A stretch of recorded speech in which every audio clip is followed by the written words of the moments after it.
여러분 안녕하십니까? 라디오 오늘 강재입니다. 일본 정부가 후쿠시마 원전 사고 오염수를 바다에 버리기로 결정한 가운데 일본 아소다루 부총리가 한 발언이 논란입니다. 아소다루 부총리가 강요회의 후 기자회견에서 오염수를 마셔도 별일 없다고 말했기 때문인데요. 이 발언 이후에 각종 소셜미디어에서는 비판이 잇따랐습니다. 한 일본인은 부총리가 직접 매일 마시고 안전한지 확인해달라고 꼬집기도 했습니다. 아소다루 부총리는 이전에도 여러 차례 망언을 한 적이 있죠. 창씨 개명은 조선인들이 원했다. 한글은 일본인이 조선인에게 가르쳐 보급한 것이다. 운이 좋게도 한국전쟁이 일어나서 일본 경제를 재건할 수 있었다. 이런 망언들인데요. 이쯤 되면 망언 제조기라고 해도 과언이 아닐 것 같습니다. 정말 오염수를 마셔도 별일이 없다고 생각을 한다면 스스로 증명해보면 될 것 같네요. 4월 14일 수요일 라디오 오늘 광고 듣고 시작합니다.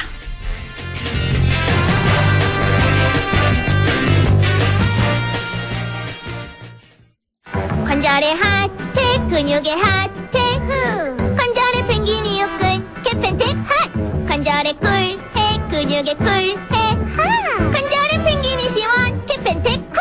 관절염, 근육통의 세계에선 역시 펭귄이 제일 캐펜텍. JLS 사이언스. 자, 따라해보세요. 이카운트 ERP 4만원 회계관리, 이카운트 ERP 4만원. 재고관리, 이카운트 ERP 4만원 생산관리. 사업 성공 함께해요. 이카운트 카운트 ERP의 모든 기능을 월 4만원에 드립니다. 이카운트 가입비 부가세 별도. 무공해 고원에서 자란 프리미엄 돼지고기. 고고고 고완돈, 고기는 고완돈, 육즙 가득 고완돈 암돼지. 맛있다. 고고고 고완돈, 고기는 고완돈, 부드러운 고완돈 암돼지. 무공해 고원에서 자란 프리미엄. 고완돈 암돼지. 온가족 무종 고민은 티어실 원스. 아빠 무종, 엄마 무종, 아들 무종, 따님 무종. 티어실 원스. 한라버려 티나는 무종, 티 안 나는 무종. 무종이 고민일 때 송가인이 추천하는 무좀약 한라버려 티어실 원스. 3일제약. 세상에 없던 4세대 쇼핑몰이 온다. 대한민국 최초 관상어 테마파크몰. 시와 MTB 아쿠아펫 랜드. 전세계 희귀 관상어와 쇼핑 문화가 한자리에. 시와 MTB 핵심 관광시설 아쿠아펫 랜드. 상업시설 분야 1661-5390. 시공 신세계건설. 남북경제협력의 허브 파주 센트럴 밸리. 파주시 대규모 희망 프로젝트 중 1단계 파주 센트럴 밸리. 역세권의 프리미엄이 더해진 세대를 이어갈 미래 가치가 완성되는 곳. 상업용지 분양문의 1522-0844. 시공 현대 엔지니어링. 차도르니 차돌 고소한 맛 좋아. 차도르니 차돌 매콤한 쫄면과 차도르니 차돌 조각에 싸도 좋아. 띵동, 이 차돌 배달 왔어요. 이제 집에서도 이 차돌을 만나보세요. 차도르니 차돌. 4월 14일 수요일 라디오 오늘 1부에서는요. 조용찬의 미중 바로 알기, 미중산업경제연구소 조용찬 소장과 함께하는 시간 준비되어 있습니다. 2부 이슈 오늘에선 경상북도에서 한글문화 콘텐츠 산업을 육성해 나갈 계획이라고 하는데요. 경상북도 문화예술과 김병곤 관장 연결해서 이 이야기 나눠보겠습니다. 그리고 인사이트 K 배종찬 연구소장과 함께 설문조사의 결과를 갖고 우리 사회 분석해보는 시간 준비되어 있습니다. 라디오 오늘 생방송 놓치신 분들은요. 안동 MBC 플러스 유튜브로도 다시 들으실 수 있습니다.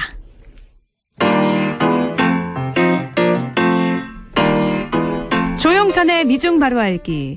지난 일요일에 바이든 미국 대통령은 LG와 SK의 2년여에 걸친 배터리 전쟁을 중재하면서 전격 합의를 이끌어냈습니다. 수요일에는 백악관에서 19개 기업이 참가한 반도체 CEO 서밋을 개최하기도 했는데요. 우리나라 경제와 산업에 미칠 영향 분석해보죠. 미중산업경제연구소 조용찬 소장 연결합니다. 소장님 안녕하세요. 예, 안녕하십니까. 네. 먼저 LG, SK 간 배터리 소송 정말 2년 동안 길게 이어졌는데 미국이 적극 중재에 나섰어요. 이 이유도 좀 설명을 해 주시죠. 네, 아무래도 미국 입장에서는 현재 SK가 투자하고 있는 조지아주 같은 경우에는 네. 대선뿐만 아니라 총선의 캐스팅 보트 역할을 해주고 있는데요. 네네. 이 때문에 바이든 대통령은 1,000만 개 일자리뿐만 아니라 새로 500만 개 일자리를 창출하겠다는 이런 공약을 실천하기 위해서 SK와 LG 간의 전격적인 합의를 이끌어냈고요. 네. 또 이뿐만 아니라 전기차 공급망 구축에도 미국은 압도적으로 나갈 수 있다는 점에서 미국이 이번에 협상을 중재하면서 결정적인 역할을 하지 않았나 이렇게 보여집니다. 그러니까 LG, SK 간 이렇게 중재에 나설 수밖에 없는 미국의 사정이 있었는데 그러면 LG, SK 간 배터리 소송이 왜 일어났는지도 한번 짚어볼까요? 네, 지난 2017년부터 19년 사이에 LG 화학의 100여 명의 직원이 SK 이노베이션으로 이직을 했는데요. 네. 이때 2차 전지와 관련된 핵심 기술까지 가져간 것으로 LG는 의심을 하고 있었습니다. 네네. 이 때문에 LG는 2019년 4월에 미국 법원뿐만 아니라 미국 국제무역위원회에다가 영업비밀 침해 소송을 제기했고요. 네. 이로부터 713일간에 걸친 배터리 분쟁이 발생을 했습니다. 최종 결론은 국제무역위원회가 2월 10일 날이었죠. LG 측에 손을 들어줬고요. 이로 인해서 SK이노베이션 같은 경우에는 10년간 수입 금지 제재 조치를 받게 됐습니다. 미국의 국제무역위원회가 최종 결정일로부터 네. 60일이 지나면은 SK 측은 3조 원이 투입되는 미국 사업에서 철수하게 되는데요. 네. SK 입장에서는 마지막 희망은 바이든 대통령의 거부권 행사였지만 바이든 대통령은 평소 지적재산권 특허를 강조해왔기 때문에 네. 거부권 행사가 하지 않을 것이 확실해지자 아무래도 SK가 손을 들고 2조 원 합의안에 극적인 합의를 하고 국내 쟁송과 관련해서 모두 취한 것으로 보여집니다. 그러니까 LG는 SK 직원으로 옮겨간 직원들이 이런 정보를 다 빼내갔을 것이다. 그래서 SK는 그걸 가지고 미국에서 더욱더 배터리 산업을 이룰 수 있었던 것이다. 이렇게 본 거잖아요. 네, 맞습니다. 네, 그래서 미국과 한국 모두 다 이렇게 소송이 이루어졌던 건데 그러면 이번에 이 소송이 마무리되면서 국내에 있던 소송도 다 취소가 된 건가요? 네, 국내 소송이 다 마무리가 됐고요. 앞으로 10년간 이와 관련된 소송을 하지 않기로 최종 합의가 된 것으로 지금 나타나고 있습니다. 네, 그 분쟁이 2년 가까이 계속되면서 양측 모두 부담이 늘었을 것 같기도 하고요. 또 우리나라 기업 간 배터리 둘러싼 이 집안 싸움에 중국만 어부지리 효과를 가져가게 됐다 이런 얘기도 있어요. 네, 전기차 배터리 시장 같은 경우에는 올해 시장 규모가 전 세계적으로 56조 원 정도 되는데 2023년에는 이것보다 2배인 100조 원으로 커지는 시장입니다. 네. 두 회사 간 영업비밀 침해 분쟁이 매달리는 사이에 LG 에너지 솔루션 같은 경우에는 글로벌 시장 점유율이 작년에 23%가 넘었는데 네. 올해 1, 2월 사이에는 19%로 크게 급감을 했고요. 네. 반면에 중국의 CATL이라고 하는 신흥 건전지 회사 같은 경우에는 시장 점유율이 무려 31.7%까지 작년보다 10%포인트 이상 격차를 벌이면서 부동의 1위가 됐습니다. 이 때문에 양자가 합의함에 따라서 SK이노베이션은 수익 금지 조치가 무효화됐고요. 네. 조지아주 공장 건설이 시작이 되기 때문에 앞으로도 미국의 사업이 활발하게 전개될 가능성이 높습니다. 특히 LG 에너지 솔루션 같은 경우에는 미국 배터리 사업에 지금까지 한 5조 원 투자하기로 결정을 내렸는데요. 네. 이 때문에 미국 전기차 사업에 본격적으로 진출할 수가 있기 때문에 앞으로 과감한 선지적 투자를 통해서 시장 점유율을 다시 높이지 않을까 보여집니다. SK는 배상금 부담이 있지만 이렇게 미국 수입 금지를 피할 수 있었고요. 미국 내 배터리 투자도 당초 계획대로 진행할 수 있게 됐다는 말씀이시고 LG도 불확실성이 없어졌고 2조 원의 합의금을 받는다는 점에서 나쁘지 않은 것 같은데 어떻게 평가하세요?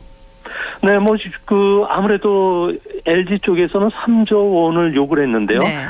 이와 관련해서 우리나라 재계뿐만 아니라 미국 쪽에 합의하에서 서로가 윈윈할 수 있는 방향으로 하긴 했지만 패배는 확실히 SK가 진 것으로 보여지고요. 네. 다만 SK 입장에서는 미국 사업을 계속 할 수 있다는 점에서는 앞으로 SK가 만들어내려고 하는 고밀도 니켈 배터리 분야에서 좀 더 집중을 한다면은 아무래도 시장과 관련해서 점유율을 상당히 높이지 않을까 보여집니다. 소송이 이뤄지는 2년 동안에는 SK가 미국 수입이 금지됐던 건 아니죠? 네, 그건 아니었습니다. 네네.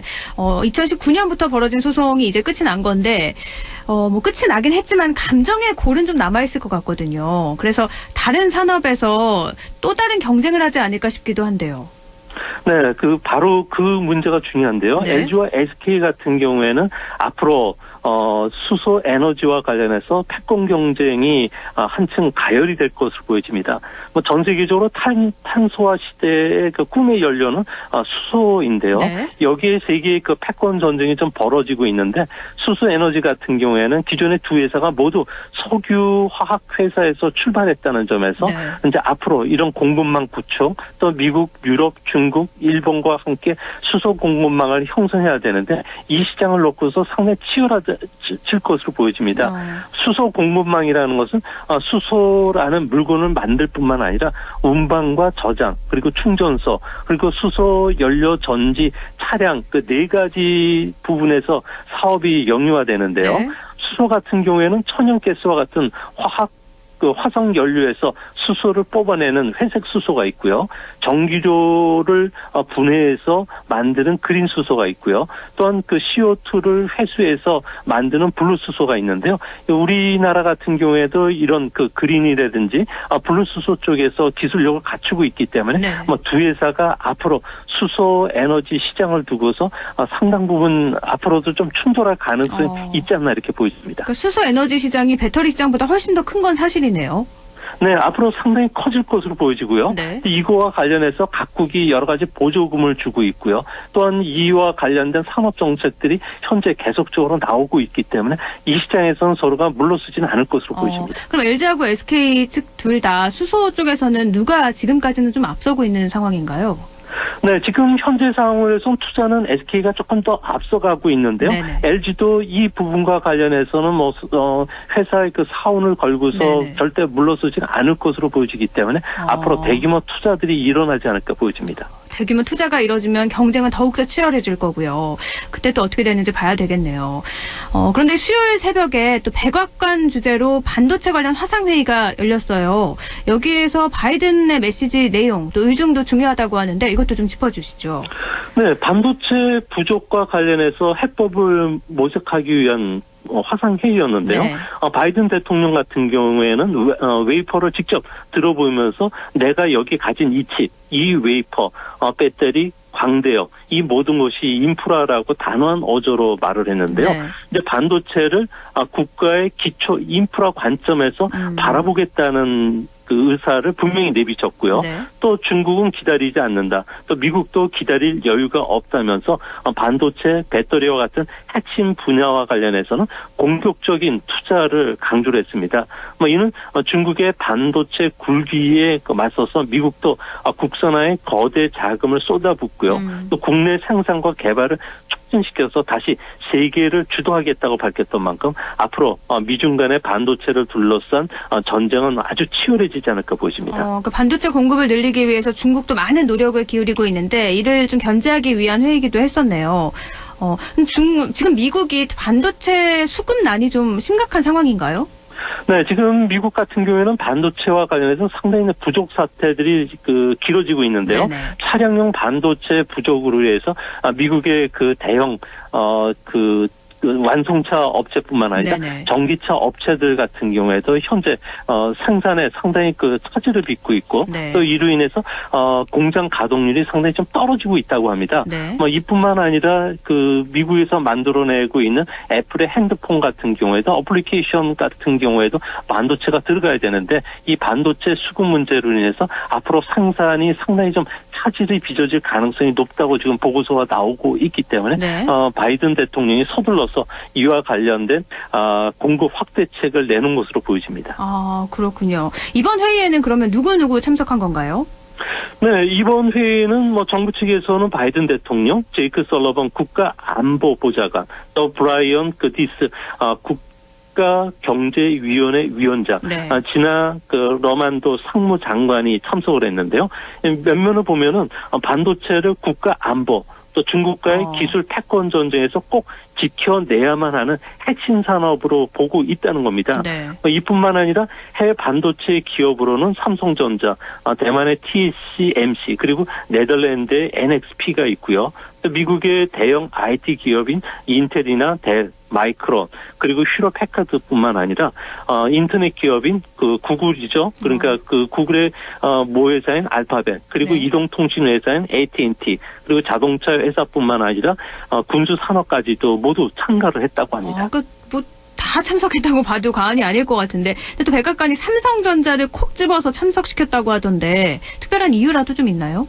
네, 이유는 두 가지인데요. 전 세계를 강타한 반도체 공급 부족 사태로 인해서 지금 미국 내 그 생산 차질이 장기화되고 있는데요. 이 때문에 삼성전자의 그 반도체 생산 라인의 일부를 비메모리 반도체죠. 시스템 반도체 같은 차량용 반도체로 좀 빨리 전환시켜 달라고 요구를 한 것으로 보여지고요. 또 미국 내 생산 시설과 관련된 투자 계획을 갖고 있는데 이와 관련해서도 빨리 서둘러서 확정할 달라.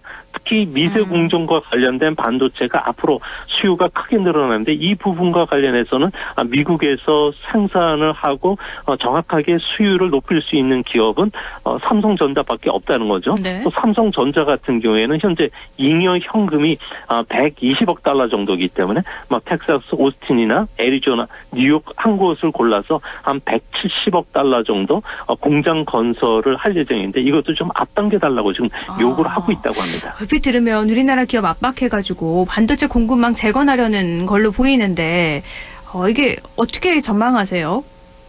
네, 미국 같은 경우에는 반도체와 관련해서는 그 세계 시장 점유율이 90년대까지만 해도 37%였지만 현재는 미국에 생산되는 반도체는 세계에서 12% 점유율밖에 되지 않고 있습니다. 아무래도 2000년 이후에 미국 반도체 전략이 자국에서는 설계만 하고 자본 집약적인 생산은 아시아 국가에 맡긴다는 거였는데요. 이 때문에 미국 같은 경우에는 그 반도체와 관련해서 이제 자국 생산을 하겠지만 반도체는 아무나 만드는 것은 아닙니다.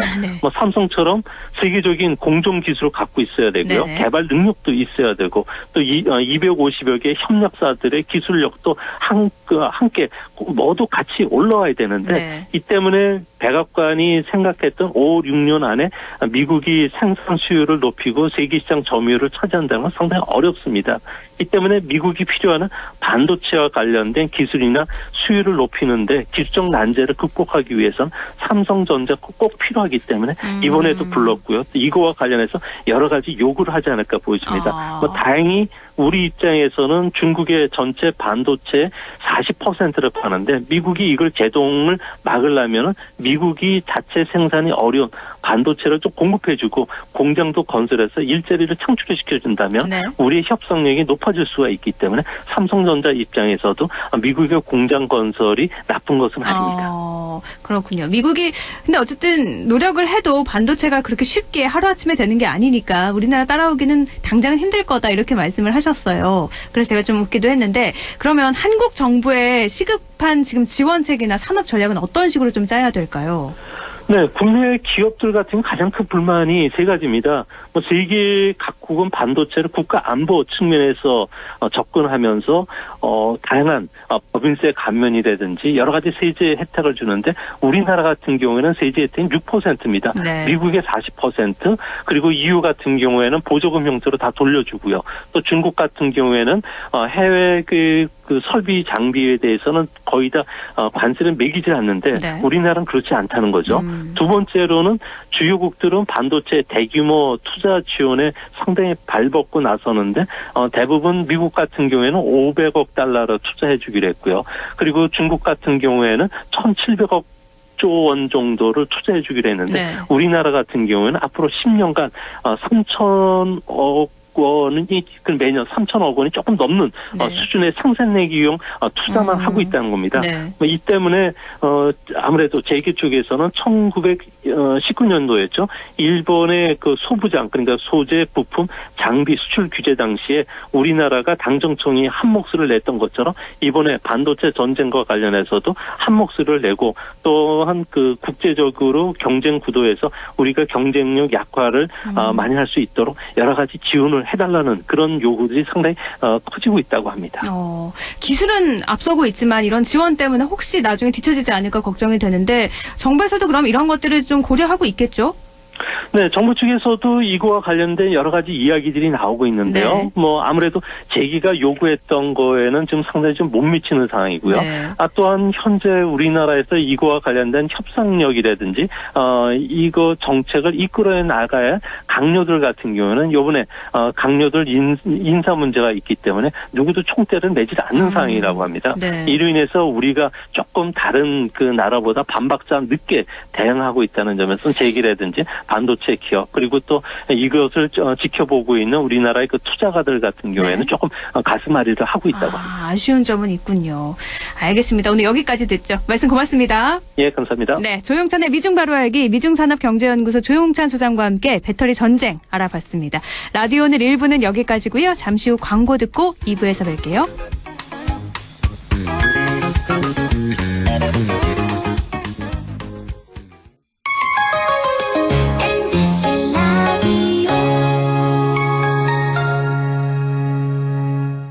할인점보다 더 실속 있고 편의점보다 더 편리하게 살 수 있는 곳, 시장보다 더 정이 넘치고 백화점보다 더 품격 있는 곳, 이런 곳이 없을까요? 네, 우리 동네 우리 할인점 홈마트가 있습니다. 지난 25년간 항상 고객과 함께한 홈마트. 용상점, 자이점, 신용주점, 사천점에서 새롭게 고객님께 다가갑니다. 홈마트. 영화보다 더 감동적인 신이 있습니다. 코로나 최전선, 의료진의 영웅신. 발코니로 떠나는 우리 가족, 여행신. 선생님은 못 만나도 집에서 열심인 열공신.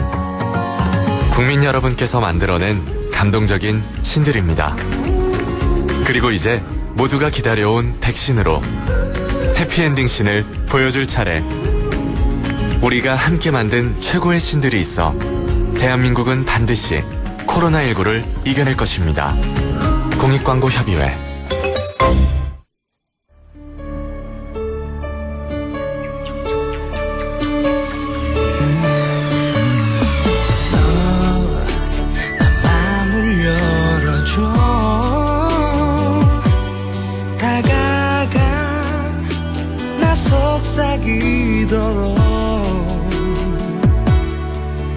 언제나 내 생각으로 행복해야 해요.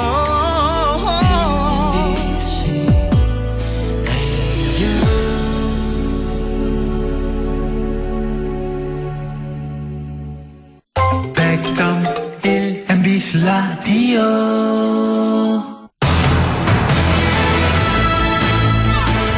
네, 지금 시각 6시 28분 지나고 있습니다.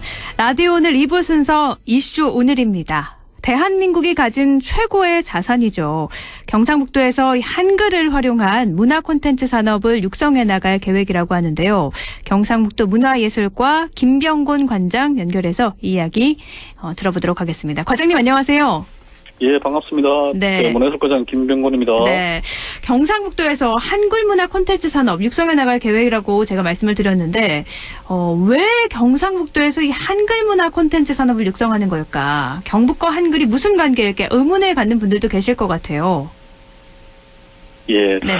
우리 경북은 사실 훈민정음이 창립된 그날부터 지금까지 유일하게 잘 지켜온 고장입니다. 특히 훈민정음 해력은 간송보험과 상류돈 모두가 이곳 안동에서 나왔습니다. 네. 또한 경북은 다른 지역과 달리 한글 보호과 전파의 신분, 나이, 성별 구분 없이 모두가 노력을 해왔습니다. 특히 안동 상주의 강경도감이 그 전진기 역할을 했다고 보여집니다. 방금 말씀드린 것처럼 한글에 대한 열정과 사랑이 있었기에 경북은 지방사의 은혜본, 광흥사의 우린석보, 상주 쾌정의 설공찬전, 그리고 내방가사 등 국내 최다 한글 기록 문헌을 보유하고 있는 것입니다. 네. 그러면 우리 경북은 대한민국 한글을 지켜온 중심입니다. 지금까지 그래왔듯이 우리 경북은 한글에 대한 그 역할과 사명을 다하고자 하는 것입니다.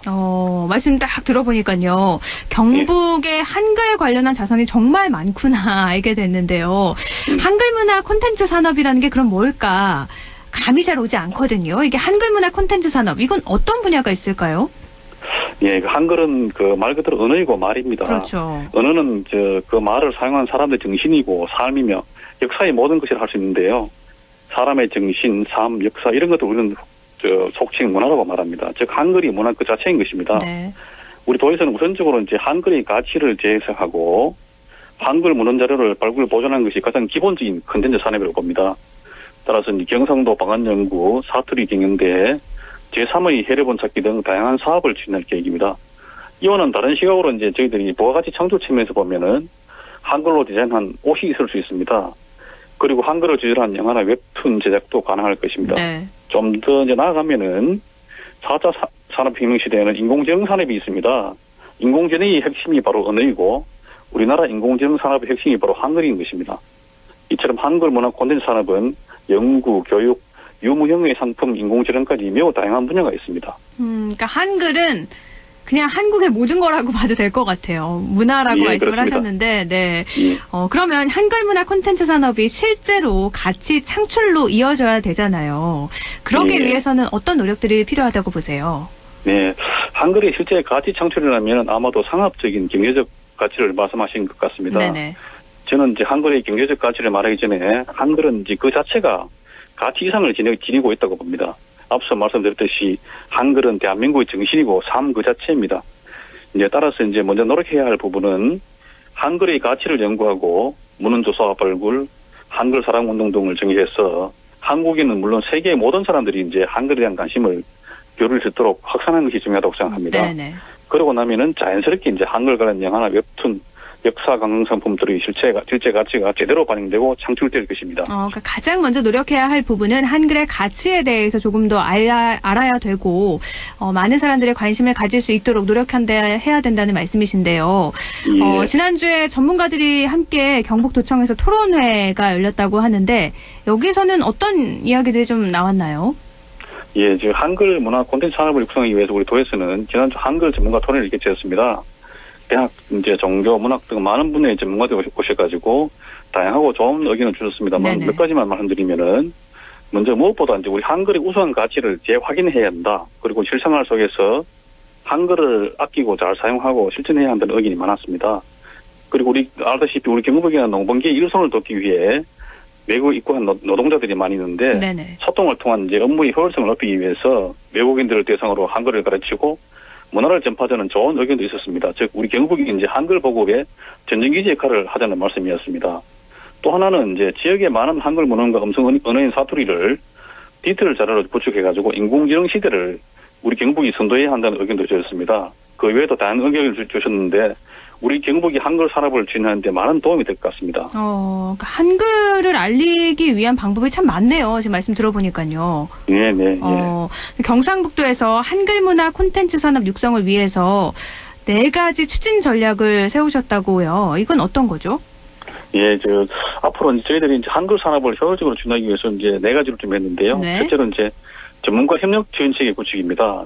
말 그대로 지금 세계는 이제 4차 산업혁명 시대로 접어들면서 기술, 산업, 문화, 교육 등 이제 전 분야에서 급격히 패러다임이 변하고 있습니다. 행정력만으로는 대응이 불가능합니다. 따라서 이제 학계, 문화예술계, 종교 등 전문가들과의 협력이 필수인 것입니다. 또 두 번째로는 이제 한글 산업 이제 관련 붐업 조성입니다. 네. 훈민정음에는 이제 제가 아시다시피 민본 정신과 민족 질서성이 담겨 있습니다. 즉 한글 산업을 공공기관 독자적으로 추진한다고 해서 성공할 수는 없고 도민들께서 함께 주의식을 가지고 공유 확산의 노력을 해야 한다고 봅니다. 네네. 이제 세 번째는 한글 콘텐츠 연구 개발과 지역기업 육성입니다. 한글 관련 다양한 소재를 발굴 개발해가지고 영화나 드라마, 웹툰, 소설 등으로 제작하고 기업을 지원한 내용입니다. 이제 네 번째는 이제 한글을 활용한 신성장 AI 산업 육성입니다. 4차 산업혁명 시대에 한글 AI 산업을 육성해가지고 새로운 분야의 한글 산업을 만들고 일자리를 창출해 나가고자 합니다. 한번 정리를 해보면 4가지 전략. 첫 번째로는 전문가 협력 추진 체계 구축해야 되고, 두 번째는 한글 산업 붐업 조성이요. 예. 네, 많은 분들이 함께 할 수 있는, 그러니까 공유하고 확산할 수 있는 노력을 기울이는 붐업 조성. 세 번째는 한글 콘텐츠 연구 개발과 지역 기업 육성. 이거는 영화나 드라마 제작하고 기업을 지원하는 내용이고요. 마지막으로는 한글을 활용한 신성장 AI 산업 육성이라고요. 말씀을 하셨는데 이 중에서 마지막이요. 한글을 활용한 신성장 AI 산업 육성. 이게 어떻게 AI 산업 육성 좋긴 한데 한글을 활용한다? 어떻게 하는 건가요?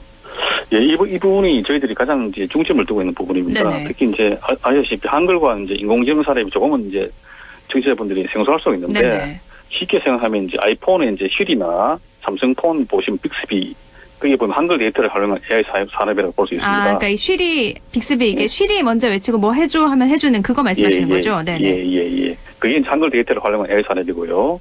지금 우리는 이제 휴대폰을 통해 날씨를 묻고 길 안내를 물으면 답을 바로 들을 수 있습니다. 네네. 이런 것은 이제 가능하게 해주는 게 이제 방대한 양의 한글 빅데이터를 구축해가지고 AI가 학습을 할 수 있도록 해주는 것입니다. 네. 즉 이제 앞으로 다가올 이제 미래는 한글 AI가 기본적으로 완성돼 있어야 모든 미디어 제품을 통제하고 생산할 수 있다고 봅니다. 어떻게 보면 한글 AI 산업은 미래의 후민정음 대창제가 아닐까 할 정도로 의미 있는 분야입니다. 네. 따라서 이제 한글 AI 산업을 위해 가지고 데이터 처리 시설을 구축하고 연구 인력을 양성하는 게 시급하다고 하겠습니다. 그러니까 지금은 휴대폰이나 일부 가전제품에서만 할 수 있는 것들을 모든 미디어 제품에서는 한글 AI로 할 수 있게 한다는 게 목표인 거죠? 예, 그렇습니다. 예. 알겠습니다. 이렇게 한글의 가치를 알리기 위해서 가장 먼저는 많은 분들이 한글의 소중함을 좀 생각해야 할 것 같은데요. 청취자분들께 덧붙이고 싶은 말씀도 있을 것 같아요. 예, 이제 우리 경상북도에서는 이제 한글 관련 사업을 비롯해가지고 이제 다양한 분야에 이제 문화예술의 옷을 입혀가지고 우리 도민들이 이제 삶의 질을 한 단계 더 높일 수 있도록 많은 노력을 이제 기르고 있습니다. 지금 이제 코로나19로 힘든 이제 도민들의 시름이 조속히 해소될 수 있기를 바랍니다. 네, 알겠습니다. 한글을 더 많이 알리고 또 한글 콘텐츠 산업 육성도 성공적으로 되기를 응원하겠습니다. 오늘 말씀 고맙습니다. 네, 감사합니다. 네, 경상북도 문화예술과 김병곤 과장이었습니다.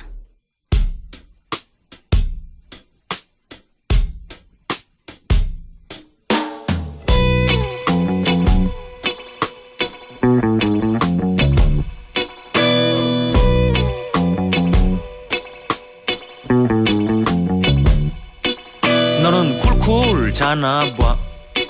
문을 쿵쿵 두드리고 싶지만 어두컴컴한 밤이라 문자로 콕콕콕콕콕콕 찍어서 보낸다. 에이.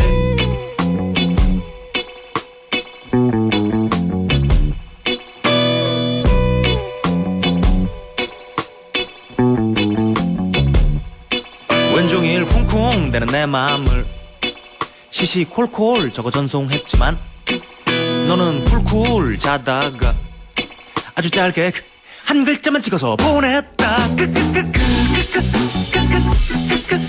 큰 걸 바라지는 않았어.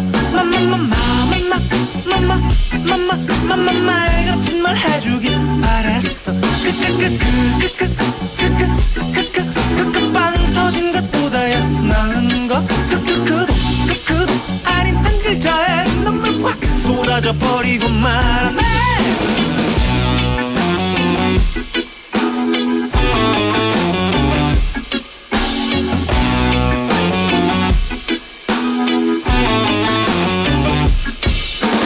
웃음을 많이 섞으니까는 장난스럽게 보였겠지만 정성스럽게 적었던 거야.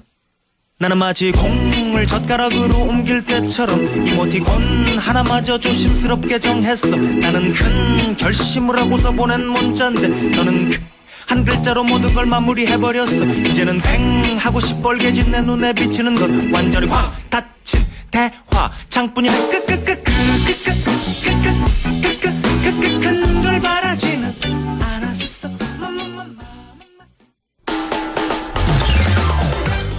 라디오 오늘에서는 청취자 여러분의 참여를 기다리고 있습니다. 우리 지역에서 발생한 사건 사고 소식이나 함께 토론하고 싶은 내용을 안동 MBC 홈페이지 라디오 오늘 게시판에 올려주시기 바랍니다. 전화와 문자 참여도 하실 수 있습니다. 전화는 851국에 7191번, 문자는 샵 0913번으로 보내주시면 됩니다. 문자는 단문 50원, 장문 100원의 정보 이용료가 있습니다. 여러분의 많은 참여 바랍니다.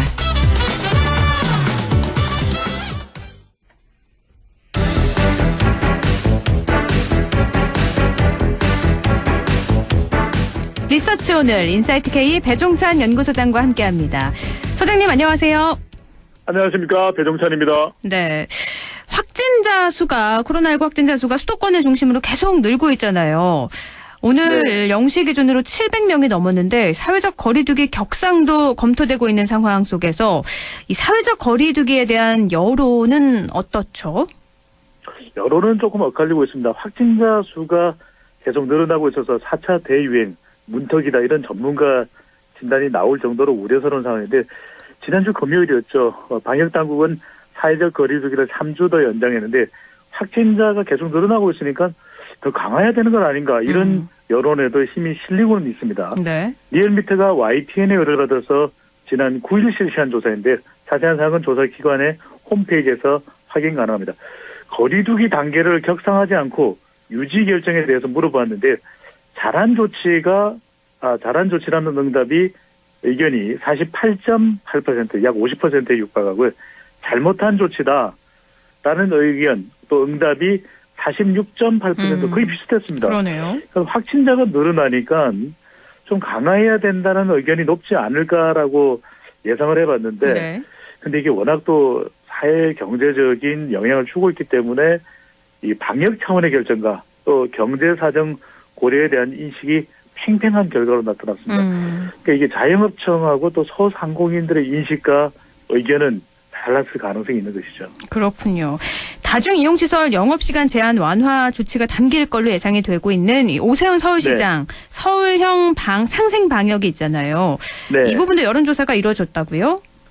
네, 여론조사는 있었는데 뭐 여기에도 이제 찬반 의견은 나누어지고 있습니다. 그런데 무엇보다도 이 서울형 상생 방역의 내용은 자가 진단 키트를 도입해서 확진 여부를 좀 빨리 파악하고 그렇다면 영업시간을 조금 더 유연하게 늘릴 수도 있는 것 아니냐. 지금대로도 또 유지해 나갈 수 있는 것 아니냐 이렇게 판단할 수 있는데 이 방역 차원의 결정도 중요하지만 이 오세훈 시장의 상생 방역에는 이제 경제 사정 쪽에 더 무게를 두고 있는 결과입니다. 경제적 차원으로 보면 자영업청과 소상공인 쪽의 의견에 더 무게를 두고 있다고 볼 수 있겠고요. 정치적 차원에서 보면 정부나 여당과 좀 차별화하는 모습, 그러니까 오세훈 방식의 이 시정 강화하는 그런 내용도 포함되어 있는 것으로 분석됩니다. 그러니까 경제적으로 봤을 때와 또 정치적으로 봤을 땐 다르군요. 그렇죠. 네. 또 재보궐선거 이후에 부동산 정책에 대한 평가를 묻는 질문도 있었죠. 네. 강지혜 아나운서께서도 앵커께서도 지난 서울과 부산 재보궐선거에서 가장 큰 영향을 줬다면 어떤 이슈였다고 보시는지요? 단연 부동산 이슈겠죠.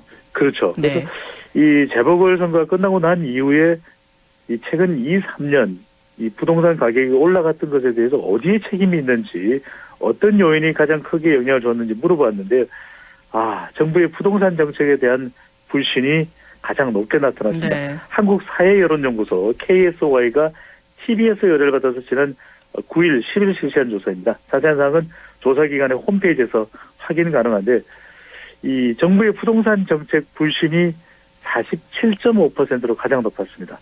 투기 심리가 28.8%로 나타나는데 이 조사 결과를 보면은 거의 정책 불신과 투기 심리를 합해보면 80% 가까이 되거든요. 네. 그런 만큼 이 공급, 아파트가 됐든 이 주택을 많이 공급하는 것이나 또는 세금보다는 투기 근절, 공정 확보 등에 대한 요구가 더 강한 것으로 나타납니다.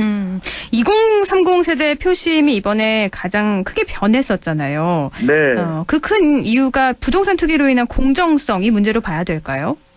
그렇다고 봐야 될 것 같아요. 그러니까 LH 사태가 2030 세대의 표심 변화에 가장 결정적이었는데요. 네. 무엇보다도 2030 세대의 경우에 지난 1년 전에 총선 때는 또 여당 더불어민주당이 힘을 실어주지 않았습니까? 그랬죠. 그만큼 이 공정이라고 하는 이 이슈 또 공정이라고 하는 기준 이것 자체가 훼손되자 바로 또 민심이 달라지는 것을 2030 세대에서는 보여주었는데 LH 사태로 공정성과 개혁성이 무너지자 선거 민심까지 무너졌다고 볼 수 있겠습니다. 네.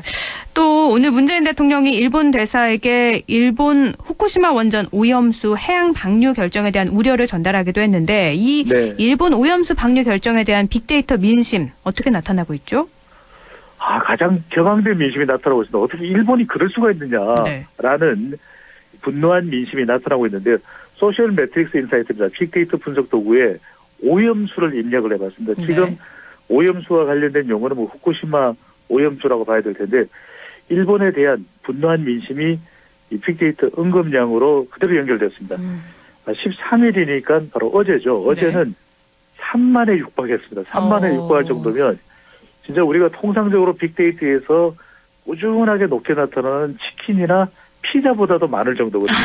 빅데이터에서 얼마나 치킨, 분노했으면 피자는 계속 높군요. 그러니까요. 네네. 이걸 보면서 아니 오염수가 뭐야? 네. 이거 우리 안동의 서해 유성룡 바로 영의정을 역임했었죠. 네. 이 임진왜란 때.